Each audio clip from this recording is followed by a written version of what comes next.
지금부터 12년 전 2014년도 12월 달에 제가 잠수교 앞에 서호교회라는 데 담임 사임을 하고 잠깐 공백이 있어서 광성교회에 와서 예배를 드린 적이 있었습니다. 잠깐 공백 과정 중에 여러 교회를 제가 이제 견학을 하고 또 배우고 이제 그럴 생각이었었고요.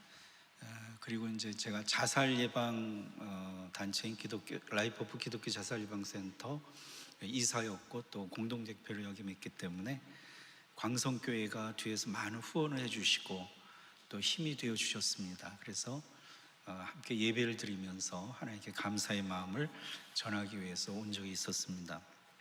오늘 이렇게 두 번째로 특히 오늘은 강단에까지 서서 여러분을 만나게 돼서 너무 반갑고요. 또 하나님께 감사를 드리면서 또 여러분께도 감사를 드립니다. 예배 전에 우리 담임 목사님 만나서 잠깐 대화를 나눴는데 광성교회가 특별히 생명문화를 펼쳐가는 일에 또 미래의 통일을 위해서 많은 역할을 하는 것에 대해서 공감을 했고 또 감사의 마음을 갖고 있습니다. 저는 피난민 가족이기도 합니다. 그래서 통일에 관심이 많고 얼마 전에 또 탈북자들을 위한 그 가정을 돕기 위한 또 학술대회가 있어서 거기에 강사로 참여한 적도 있어서 감회가 새롭습니다. 오늘 우리가 함께 읽은 말씀은 사도 바울의 고백입니다. 고린도 교회가 분쟁으로 인해서 많은 어려움을 겪고 또 여러 가지 비윤리적인 일들로 인해서 문제가 일어났을 때 사도 바울은 그것을 해결하기 위해서 굉장히 애를 썼습니다. 그런데 모두에게 환영을 받은 것은 아니죠. 사도 바울을 비난한 사람도 있었고 배척한 사람들도 있고 또 모함을 한 사람들도 있었습니다. 그래서 두 번째 편지를 써서 그에 대한 여러 가지 문제를 해결하려고 하는 과정에 사도 바울은 많은 위기를 겪었죠. 여기서 이제 아시아에서 힘이 겹도록 고난을 당했다. 이것이 해석자에 대해서 여러 가지로 해석할 수 있겠지만 사도 바울은 선교하면서 순탄하지 않았습니다. 많은 위기를 겪었고 환난을 겪었고 목숨의 위협을 받았던 것이죠.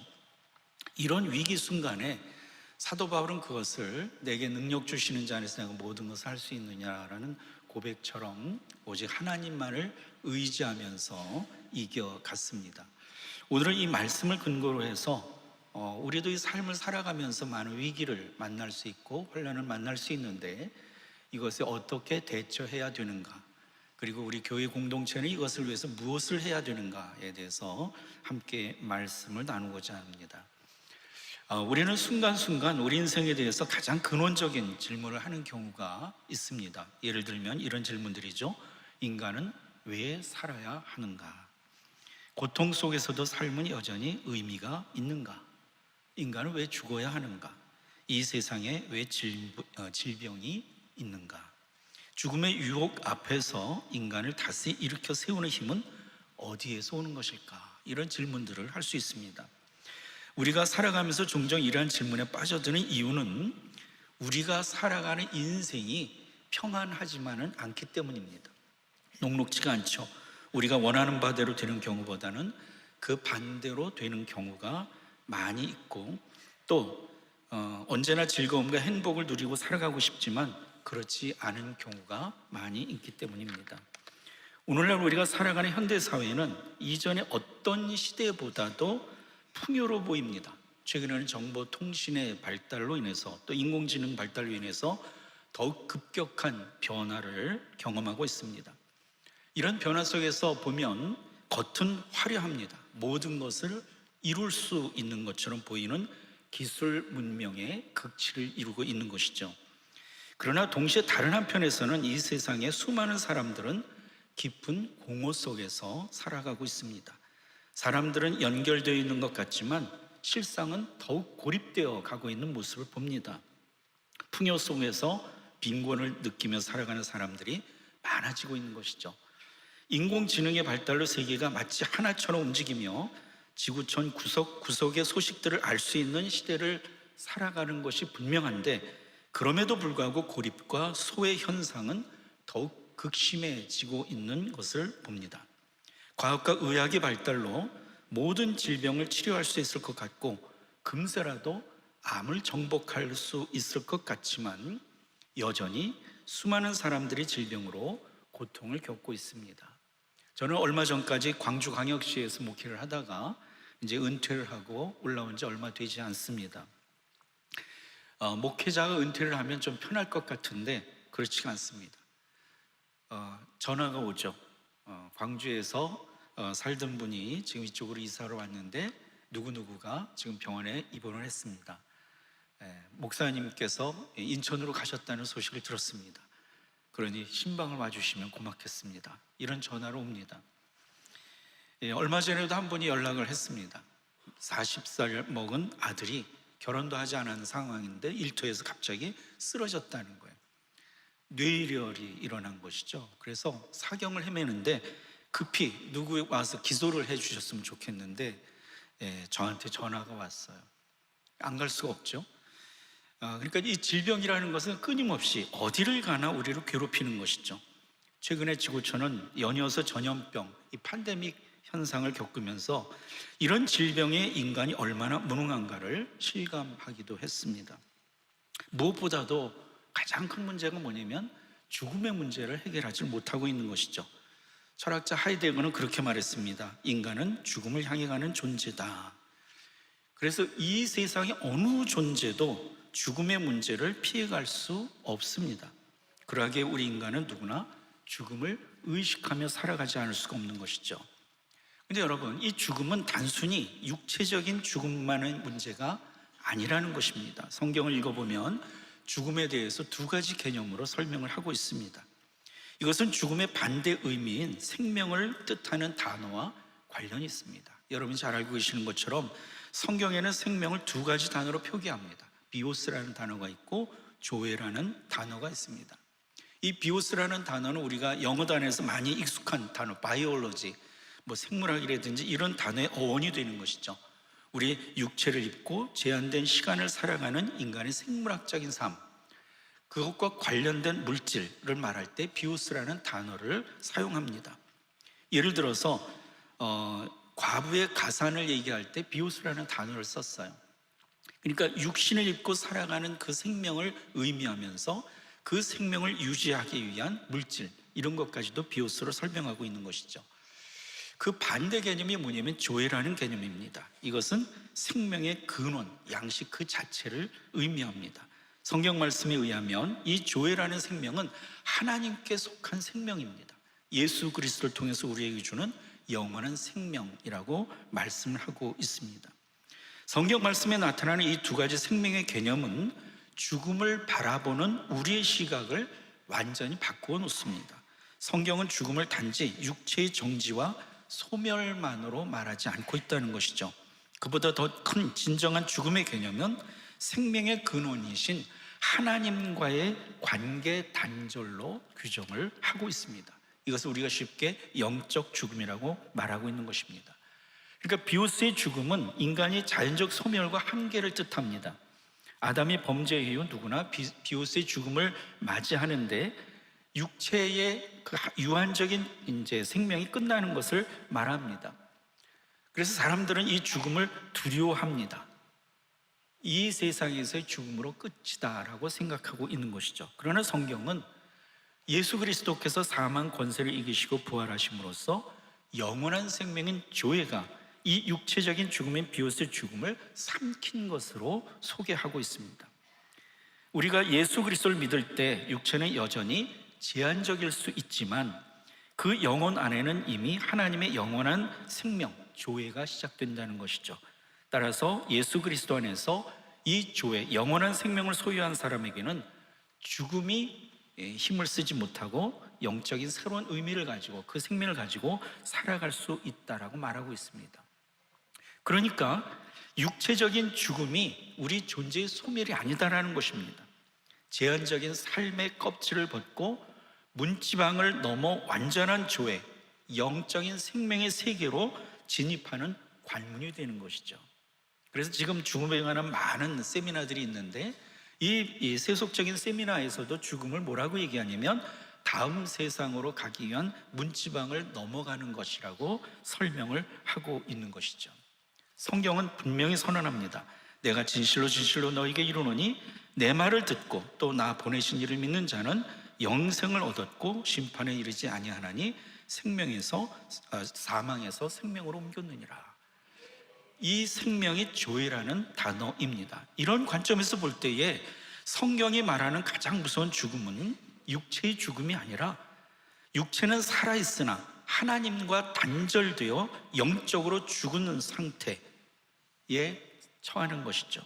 그러기에 진짜 비극은 하나님을 떠나서 삶의 의미를 상실한 채 살아가는 영적인 죽음, 영혼의 죽음이라고 할 수가 있는 것입니다. 그런데 우리는 실제 삶 가운데서 수많은 종류의 죽음을 보게 됩니다. 자연스러운 죽음도 있지만 그렇지 않은 경우들도 있습니다. 특별히 오늘 우리가 함께 모여서 기도하기를 원하는 죽음의 형태가 있습니다. 자살이라는 것이죠. 이것을 조금 이제 풀어보면 자기 살해라는 단어가 됩니다. 영어로 자살을 수이사이드라는 단어로 사용하고 있는데 이것은 어떤 사람이 스스로 자기 목숨을 해치는 것을 말하고 있습니다. 사람은 왜 자살하는가에 대해서 여러 가지 연구 결과들이 있습니다. 그러한 연구 결과들은 나름대로의 의미가 있을 것입니다. 자, 그런데 그보다 더 중요한 것이 뭐냐면 이 자살에 대한 잘못된 인식과 사람의 편견입니다. 오늘날 자살의 문제는 단순한 개인의 나약함 때문에 일어나는 문제가 아니라는 것입니다. 이것을 심층적으로 보면 여기에는 관계의 단절, 관계의 붕괴라는 것이 있고요, 삶의 의미의 상실이라는 것이 있고요, 그가 속하지 못한 공동체와의 단절이라는 것이 있습니다. 그리고 존재의 가치에 대한 절망, 이런 시대적 고통이 응축된 결과가 뭐냐면 자살이라는 문제로 나타나는 경우가 많기 때문에 그렇습니다. 공개적인 자리에서 제 개인적인 이야기를 하는 것이 좀 어떨지 모르겠습니다만은 저도 제 선친께서 스스로 목숨을 끊은 경험을 가지고 있는 사람입니다. 보통 유가족이라고 말을 하죠. 개인적으로 보면 제 아버지는 유능한 분이었습니다. 능력이 있었고 이미 그 시절에 대학을 졸업한 분이었고 운동도 잘하고 키도 저보다 훨씬 컸고 체력도 좋았고 아주 강인한 분이었습니다. 6.25 일제 말기 6.25 다 거치면서 그 고난을 다 이겼던 분이에요. 그런데 어떤 절망을 만나니까 무너졌어요. 그러니까 그것을 보면서 여러 가지 생각을 하게 되는 것이죠. 여기서 우리는 사람을 어떻게 이해해야 하는가라는 중대한 질문을 하게 됩니다. 하나님의 말씀인 성경은 인간을 하나님의 형상대로 지음을 받고 생명을 부여받은 피조물로 설명을 합니다. 여러분이 잘 알고 있는 것처럼 창세기 1장 27절에 보면 하나님이 당신의 형상대로 사람을 창조하셨으니 곧 하나님의 형상대로 사람을 창조하셨다. 하나님이 그들을 남자와 여자로 창조하셨다. 이렇게 말씀합니다. 또 2장 7절에는 하나님께서 땅의 흙으로 사람을 빚으시고 생기를 그 코에 불어넣으시니 그가 생명이 되었다. 이렇게 말을 합니다. 따라서 인간의 존재 가치는 우리가 보통 생각하는 것처럼 성공이나 능력에 있지 않습니다. 다른 사람이 나를 어떻게 평가하느냐에 달려있지 않습니다.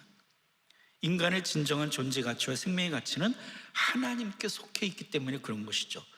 우리가 그리스도인이라면 이 사실을 결코 잊어서는 아니 될 것입니다. 살아가면서 어떤 경우를 만나더라도 우리는 우리의 생명과 존재의 가치에 대해서 의심을 해서는 안 되는 것이죠. 생명은 소중하고 또 하나님께서 직접 계명으로 주신 것처럼 살인하지 말라라는 계명은 타인에게만 해당되는 것이 아니라 자신에게도 그대로 적용이 됩니다.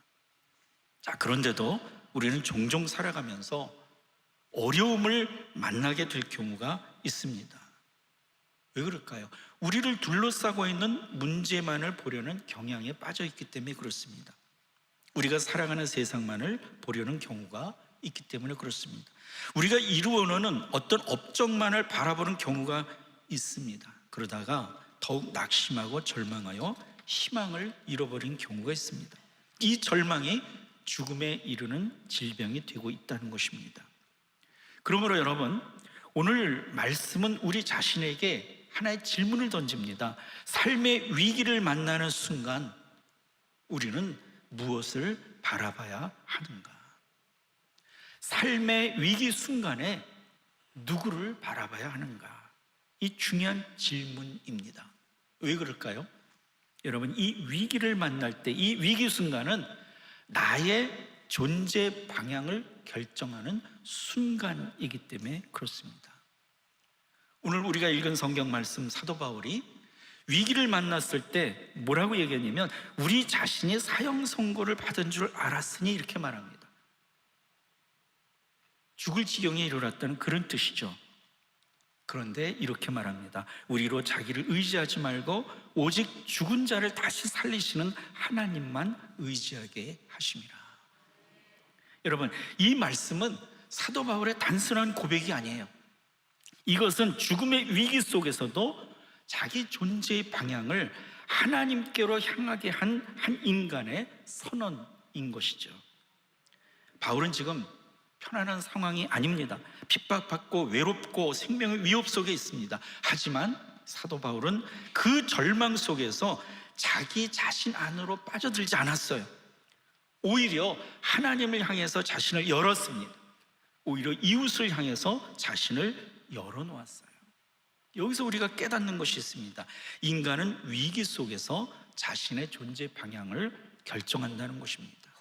여러분, 인간은 존재 고통 앞에서 스스로를 폐쇄할 수도 있고 창조주 하나님을 향해서 자신을 열 수도 있습니다. 이것을 케네스 파가몬트라는 사람은 종교적 대처라고 얘기를 했어요. 그는 이 종교적 대처라는 내용을 쓴 책을 통해서 인간이 위기 속에서 세 가지 방식으로 반응한다 이렇게 보았습니다. 그 이론을 참고해서 사람들이 위기 속에서 반응하는 경우를 이렇게 설명할 수가 있습니다. 첫째는 뭐냐면 포기형 인간입니다. 하나님께서 하시겠지, 굉장히 신앙적인 것 같아요. 그런데 자기 자신을 방치하는 태도예요. 하나님께 다 미루고 아무것도 안 하는 것이죠. 겉으로는 신앙 같지만 실질적으로는 깊은 절망 속에 빠져 있는 것입니다. 거기에 머물러 있는 것이죠. 여러분, 이 상태에 빠지면 사람은 점점 어떻게 될까요? 현실과 단절하게 됩니다. 사람과의 관계도 다 끊어버립니다. 심지어는요, 하나님과의 관계도 끊어요. 그래서 이런 말을 합니다. 기도할 수도 없어요. 기도하기도 싫어요. 기도도 멈추죠. 사람도 피하고 자기 존재의 가치를 무가치하게 여기기 시작합니다. 뭐라고 말할까요?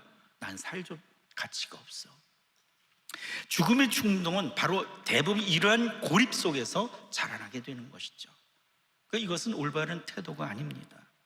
둘째는 자기 구원형 신앙입니다. 하나님 없이 자기 힘만으로 살아내는 태도예요. 사실 제 아버지가 그런 유형에 속했던 거예요.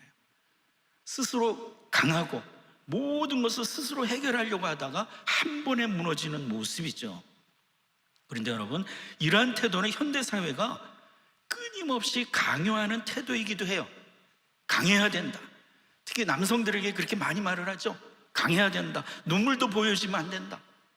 무너지면 안 된다. 스스로 해결해야 된다. 그러면서 스스로 자신을 구원하라고 말을 합니다. 근데 여러분, 앞에서 말한 것처럼 우리 인간은 연약한 존재예요. 지금 AI가 유행을 하죠. 그래서 많은 세미나가 있습니다. AI를 어떻게 활용할 것인가. 그래서 사람들은 질문합니다. AI와 사람이 어떻게 다른 것인가. 나중에 AI가 사람을 지배하게 될 것은 아닌가, 이런 걱정을 합니다. 근데 AI를 연구하는 사람들, 인공지능을 연구하는 사람들이 그렇게 얘기를 해요. 인공지능과 사람의 극명한 차이가 무엇일까? 무엇이 다른 것일까? 라는 거예요. 인공지능은 기계적인 것이죠. 여긴 감정도 없어요.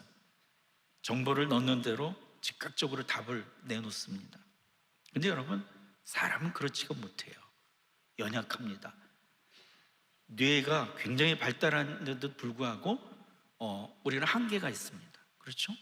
뭐 어떤 분은 그렇게 얘기해요. 뭐 1000분의 1도 쓰지 못한다고 그렇게 얘기를 해요. 그래서 그분들이 이렇게 결론을 내려요. 인간이 AI보다 뛰어난 것은 인간이 AI보다 강하기 때문이 아니라 연약하기 때문이다. 인간의 연약성이, 인간의 유한성이 오히려 AI보다 나은 것이다 라고 말을 합니다. 역설이죠. 왜 그럴까요? 인간은 연약하기 때문에 또 다른 누구를 구합니다. 하나님이죠. 스스로 연약하기 때문에 어떻게 할까요? 누구의 도움을 구합니다. 함께라는 것이 생기는 것이죠. 이것이 인간의 강점이라는 거예요. 여러분, 어거스틴은 이렇게 말했죠. 하나님 안에서 쉬기까지 인간의 마음은 참된 안식을 얻지 못한다. 이 말처럼 인간은 자기 자신만으로는 실존적인 공허를 견딜 수 없습니다. 수가성의 여인이 얼마나 살기 어려웠어요. 사람 다 피해서 한낮에 물을 길러 왔습니다.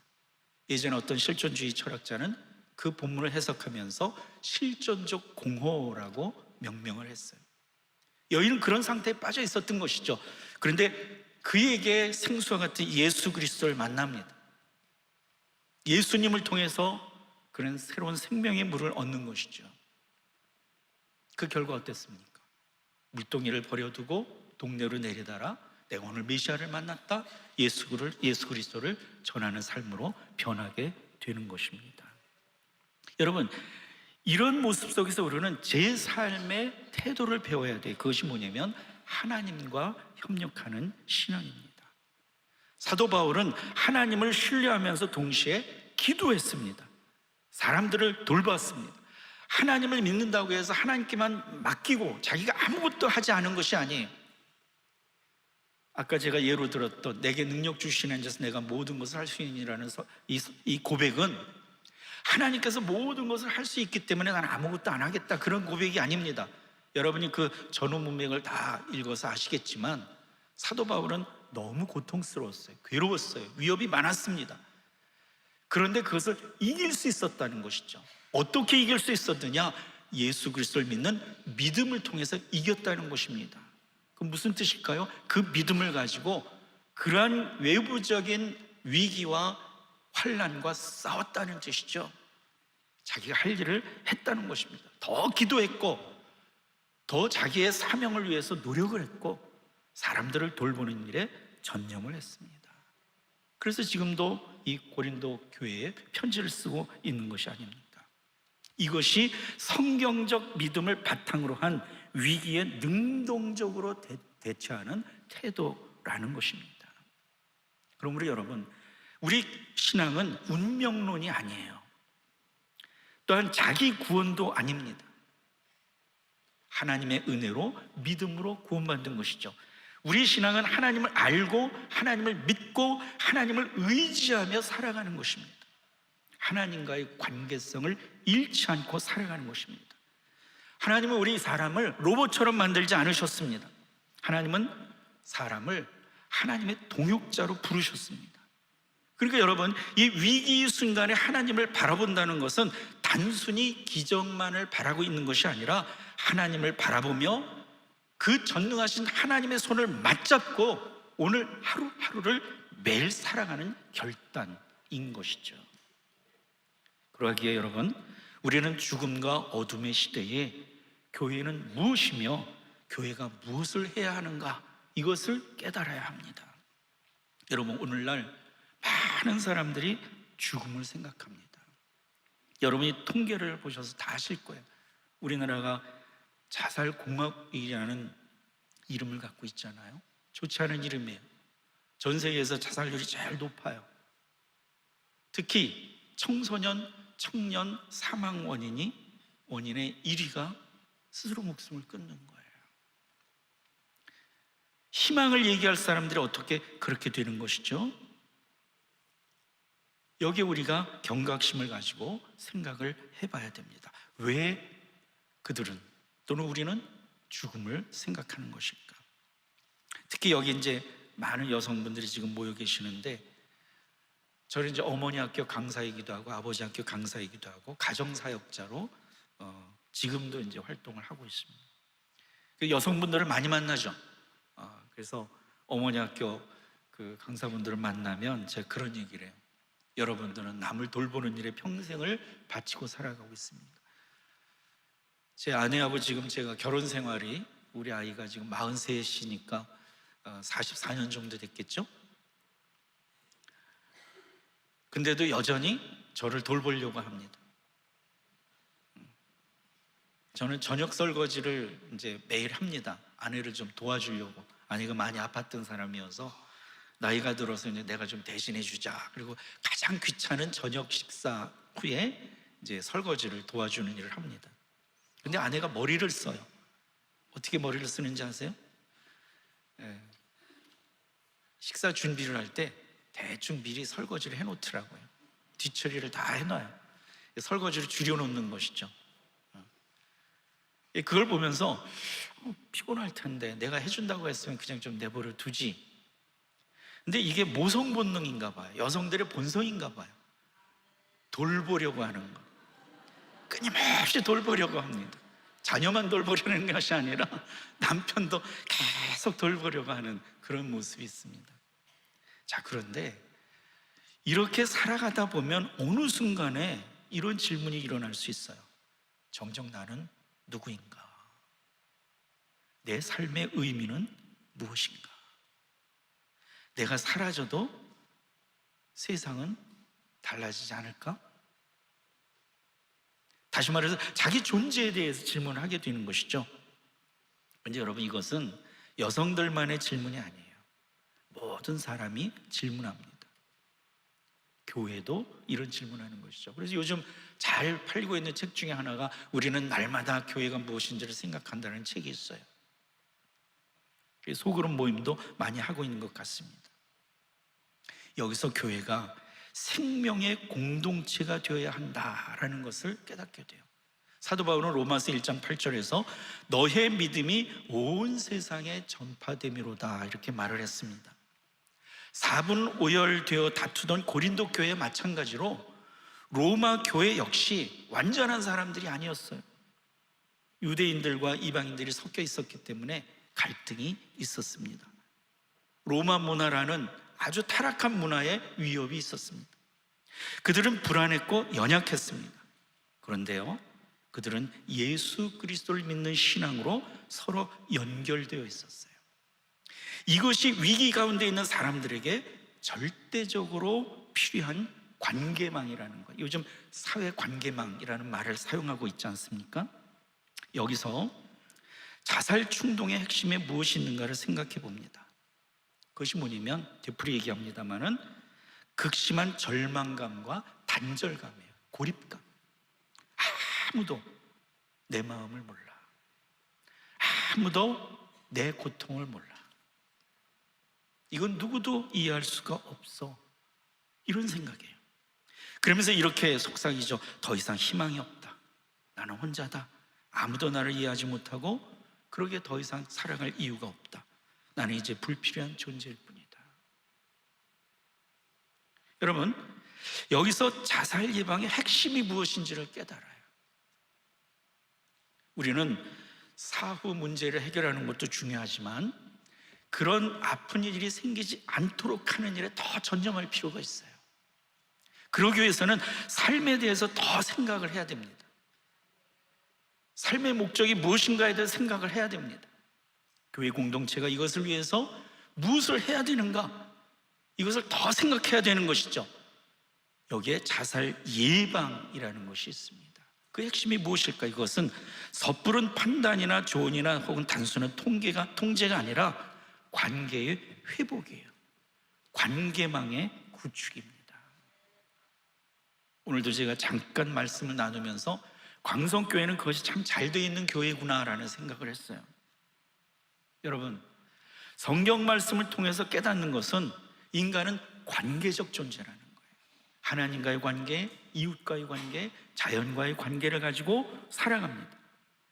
타인과의 관계 속에서 자기의 존재 의미를 발견합니다. 많은 사람들이 그렇게 얘기해요. 나 혼자가 편해, 이렇게 얘기를 해요. 근데 여러분, 그것은 사실 거짓말이에요. 혼자 있으면서도 끊임없이 누굴 생각하죠? 누가 나를 알아줬으면 하는 생각을 갖고 있어요. 그러니까 어떤 사람과 관계가 있을 때 자기 의미, 자기 존재 자체가 드러나는 것이죠. 그래서 교회는 타인을 향해서 단순히 함께 살아있으라 이렇게 명령하거나 강제하는 것을 넘어서서 함께 살자라고 말할 수 있어야 됩니다. 상생을 얘기할 수 있어야 돼요. 실제로 그들을 보듬고 더불어 함께 살아가는 신앙 공동체인가 동시에 생명 공동체요, 생활 공동체가 되어져야 됩니다. 근데 안타까운 건 요즘 교회가 자꾸 교양으로 전락하고 있다는 거예요. 아니에요. 생명과 관련이 있어요. 생명의 문화가 교회를 통해서 펼쳐나가야 돼요. 왜 그럴까요? 우리가 끊임없이 되뇌이는 것이 뭘까요? 구원입니다. 예수 그리스도를 믿어 영원한 생명을 얻는 것입니다. 우리가 전도하면서도 뭐라고 얘기하죠? 한 영혼을 살린다라고 표현을 해요. 한 생명을 살린다라고 표현해요. 한 생명, 한 영혼을 얻기 위해서 애를 쓰는 것으로 표현하고 있습니다. 그럼 교회가 그런 일에 전념을 다할 수 있어야 된다는 것이죠. 그래서 우리는 생명을 살리는 실제적 사명이 무엇인지를 깨달아야 됩니다. 신앙은 추상적이거나 또는 어떤 이념이나 그런 것이 아닙니다. 생명을 살리는 구체적 책임이요, 행동이요, 삶 자체인 것입니다. 야고보 사도가 뭐라고 그랬어요? 이와 같이 행함이 없는 믿음은 그 자체가 죽은 것이라 라고 말씀하면서 믿음의 실천을 강조했습니다. 자, 그렇다면 우리는 실제로 무엇을 해야 될까요? 어떻게 해야 될까요? 가장 중요한 것이 뭘까요? 고통의 언어를 들을 줄 알아야 됩니다. 자살방에서는 이것을 전문용어로 인비테이션, 초대의 말이라고 얘기를 해요. 왜 초대의 말일까요? 죽음을 생각하는 사람들은요, 직접 말하지 않는 경우가 대부분이에요. 다 끝났으면 좋겠다. 나는 짐이 되나 봐. 사는 게 너무 힘들어. 멀리 떠났으면 좋겠다. 죽음이라는 단어가 하나도 들어가 있지 않아요. 예전에 제가 상담원으로 활동할 때 젊은 분이 한 분이 자살한 적이 있어요. 근데 이분은 남편이 갑자기 질병으로 세상을 떠나고 그 충격으로 어려웠어요. 근데 그 이전에 이미 우울증으로 많이 힘들어하고 있었는데 그런 일을 겪은 거예요. 이 6개월 사이에 갑자기 일어났습니다. 이것을 이제 다 지나고 나서 다시 찾아왔어요. 근데 나중에 그런 일이 벌어진 것이죠. 그래서 그분과 상담했던 과정을 제가 다시 쭉 되돌아봤어요. 죽음이라는 말, 자살이라는 말 한마디도 한 적이 없어요.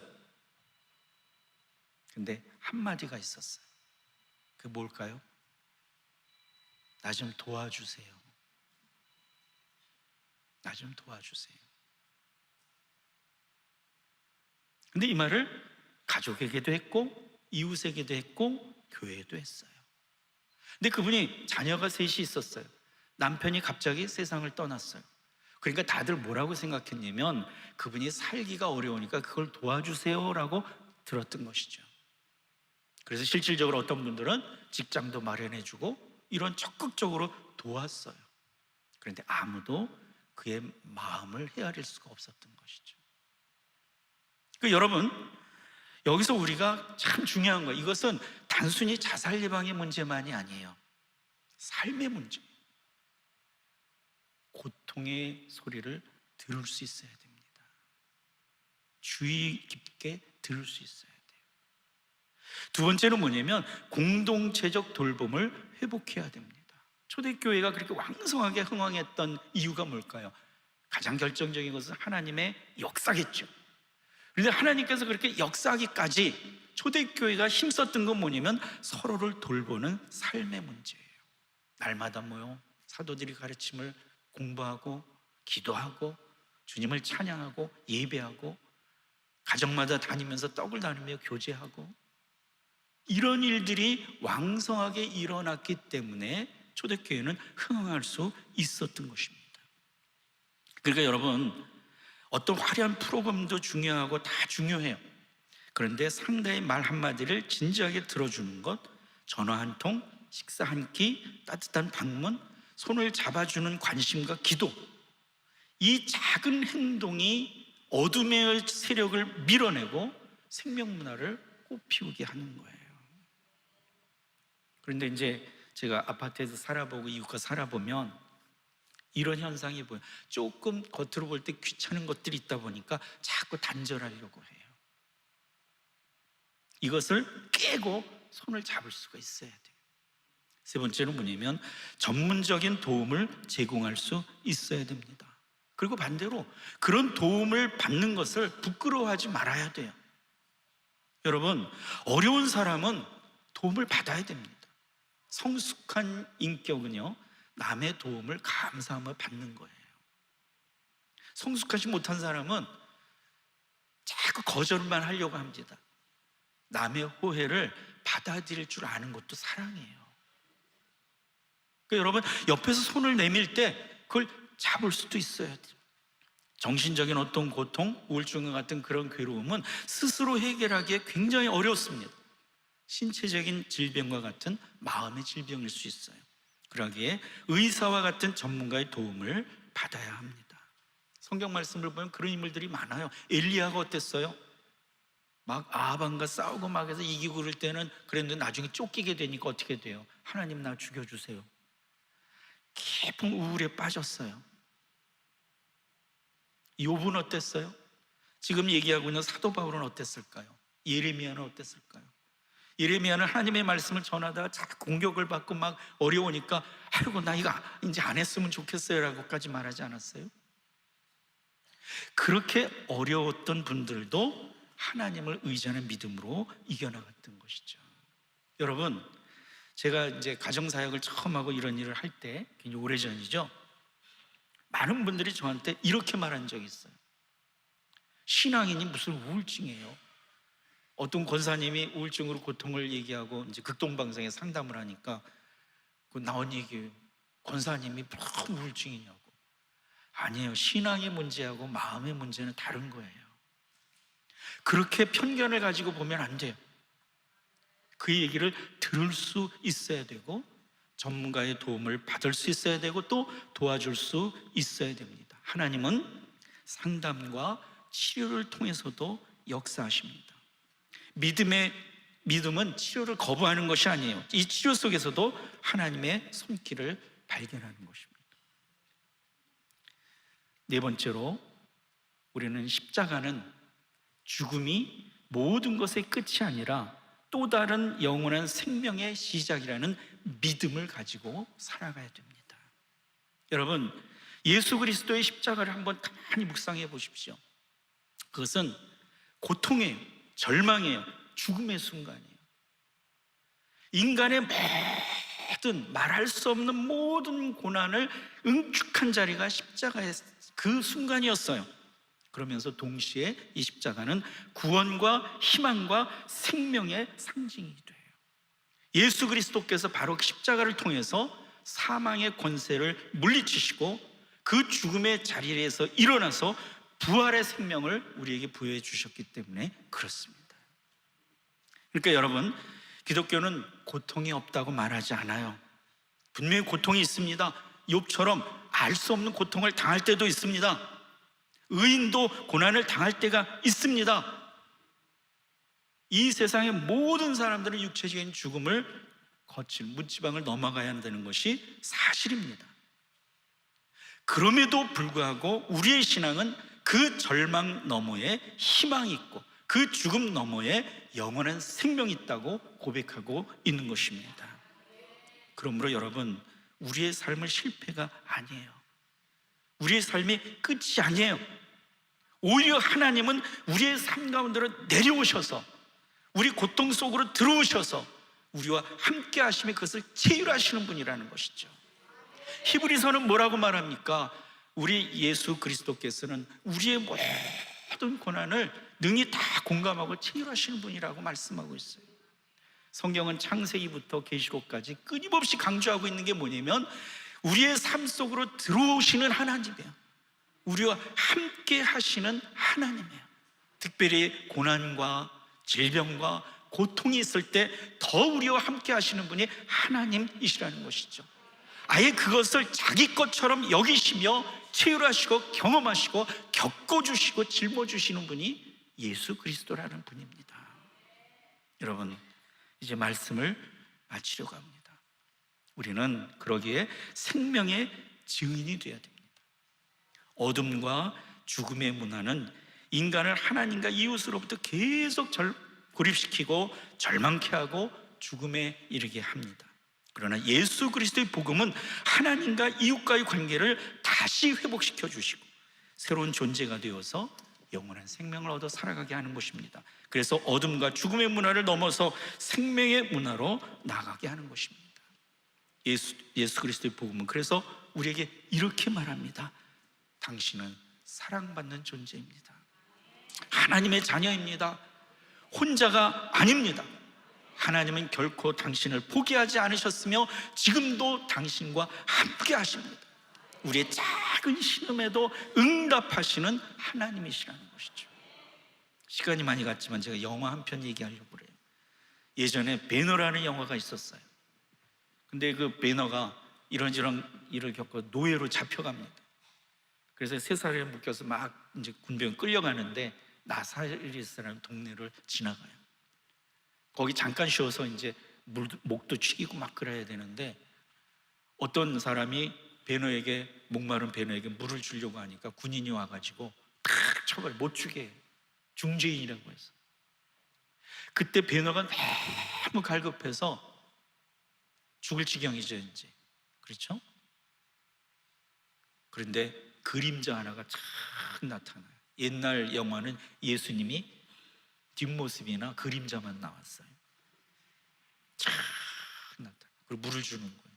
병사가 물 주지 말라고 그랬는데 때리려고 하다가 무슨 위압이 돼가지고 추춤추춤 뒤로 물러나더니 그냥 놔둬요. 그래서 베노가 물을 팍팍팍 마십니다. 그 나사렛이 어느 동네죠? 예수님이 잘하신 곳이죠. 아마 그 설정이 공생의 전으로 생각한 것 같아요. 근데 저는 그 영화를 가만 보면서 야, 그 멋있게 연출했다 했는데 팍 스쳐가는 게 있었어요. 그 배너가요, 어떤 여인이 물을 주니까 군병이가 탁 쳐서 떨어뜨릴 때 너무 목이 말라가지고 안타까워가지고 자기도 모르게 이렇게 신음합니다. 촤.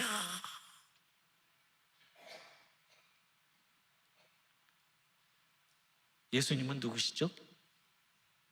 하나님이세요. 하나님은 우리의 작은 신음에도 응답하시죠. 그 짧은 장면에 그게 있는 거예요. 하나님은 어디나 계실 뿐만 아니라 우리의 기도를 들으시고 응답하시는 분이라는 것이죠. 여러분, 하나님께서 우리 모두를 생명의 증인으로 부르고 계십니다. 그 부르심에 응답하여 절망한 사람들의 이야기를 들어주는 사람, 눈물 흘리는 사람 곁에 앉아주는 사람, 죽고 싶다는 사람에게 끝까지 손을 놓지 않는 사람, 그런 사람으로 우리가 살아가기를 바랍니다. 그렇게 살아가는 사람이 바로 하나님 나라의 생명지기이며 생명보듬이로 살아가는 그리스도인입니다. 우리 모두가 삶에서 만나는 위기 순간마다 하나님만을 바라보고 또한 죽음의 어둠 속에 있는 모든 이들에게 하나님의 생명을 전하는 거룩한 통로가 되어서 살아가기를 함께 기도합니다.